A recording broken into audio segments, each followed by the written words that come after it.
Hello दोस्तों, क्या हाल चाल। तो हम अगेन आ गए हैं एक और वीडियो के साथ। आज की वीडियो भारतीय संविधान, भारत के संविधान पे है।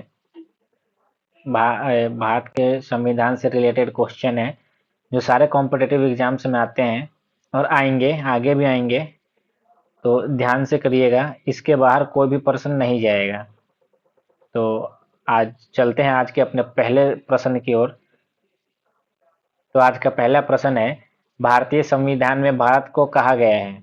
भारतीय संविधान में भारत को क्या कहा गया है? तो भारतीय संविधान में भारत को राज्यों का संघ कहा गया है।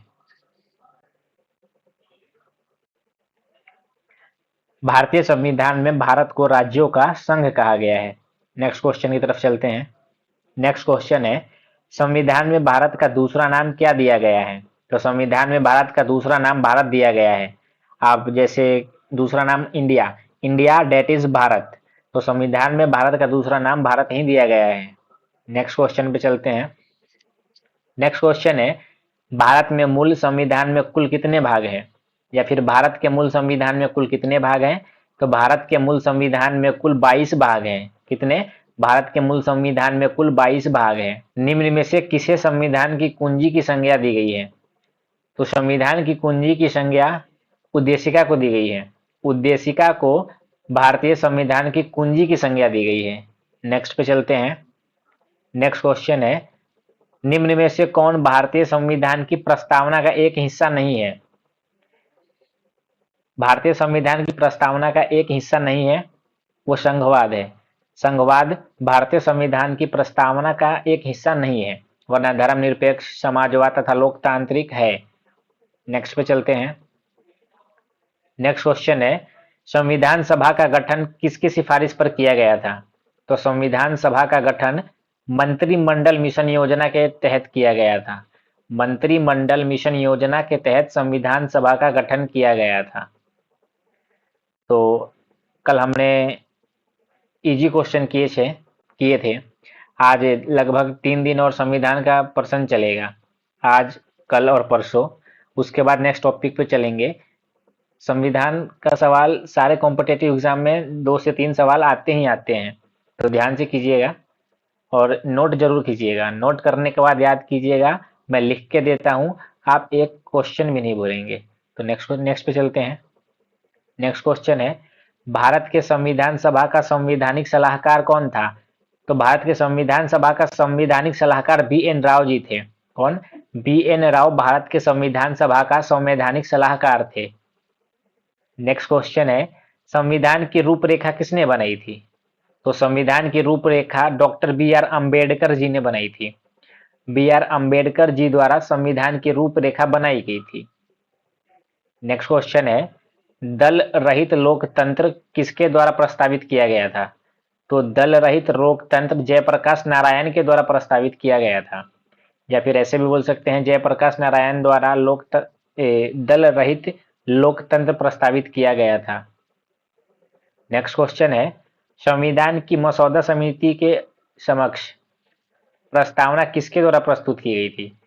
तो संविधान की मसौदा समिति के समक्ष प्रस्तावना जवाहरलाल नेहरू जी के द्वारा प्रस्तुत की गई थी। जवाहरलाल नेहरू जी के द्वारा संविधान की मसौदा समिति के समक्ष प्रस्तावना पेश की गई थी। नेक्स्ट पे चलते हैं। नेक्स्ट क्वेश्चन है, निम्नलिखित में से कौन सा भारतीय लोकतंत्र का एक मुख्य लक्षण है?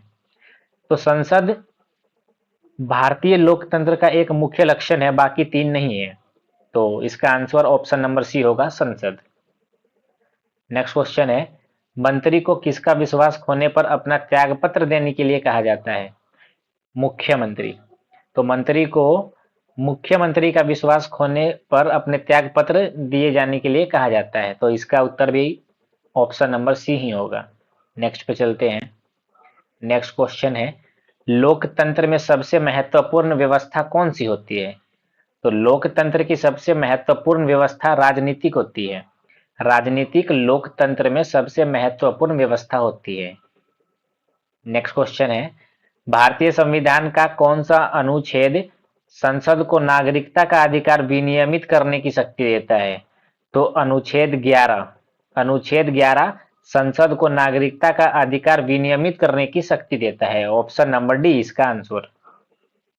नेक्स्ट क्वेश्चन है, राज्य किसके माध्यम से काम करता है? तो राज्य सरकार के माध्यम से काम करता है। राज्य सरकार के माध्यम से काम करता है। नेक्स्ट क्वेश्चन पे चलते हैं।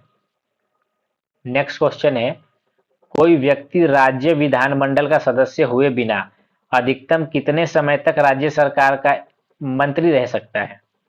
जो एक व्यक्ति है जो राज्य विधानमंडल का सदस्य नहीं है, तो वो कितने समय तक राज्य सरकार का मंत्री रह सकता है? तो वो 6 माह तक, 6 माह तक राज्य सरकार का मंत्री रह सकता है। तो इसका आंसर है ऑप्शन नंबर सी, 6 माह। संविधान के किस भाग में नीति निर्देशक तत्व का उल्लेख किया गया है? तो नीति निर्देशक तत्व का उल्लेख भाग 4 में या फिर चतुर्थ भाग में किया गया है। नेक्स्ट क्वेश्चन है, भारतीय संविधान की उद्देशिका में बंधुता शब्द का तात्पर्य क्या है? बंधुता शब्द यहाँ पे सीधा संविधान में, भारतीय संविधान में बंधुता शब्द का अर्थ क्या है? तो बंधुता शब्द का अर्थ या तात्पर्य भाईचारा से है। भारतीय संविधान में बंधुता शब्द का तात्पर्य भाईचारा से है। नेक्स्ट क्वेश्चन है, भारतीय संविधान में निम्नलिखित में से कौन सी विशेषता को सोवियत सोशलिस्ट रिपब्लिक यानी कि यूएसएसआर से लिया गया था? तो जो भारतीय संविधान में पंचवर्षीय योजना है ना, पंचवर्षीय योजना सोवियत सोशलिस्ट रिपब्लिक यानी कि यूएसएसआर से लिया गया था। तो इसका आंसर ऑप्शन नंबर बी होगा। नेक्स्ट क्वेश्चन है, उपभोक्ता संरक्षण विधेयक 2018 ने उपभोक्ता संरक्षण अधिनियम का स्थान ले लिया है, जिसे किस वर्ष में लागू किया गया था? तो उसे 1986 वर्ष 1986 में लागू किया गया था। इसका आंसर है option number C. Next question है, भारतीय संविधान में याचिकाएं और द्विसदनीय पद्धति किस देश के संविधान से प्रेरित है? जो भारत की संविधान है उसमें द्विसदनीय पद्धति किस देश से प्रेरित है?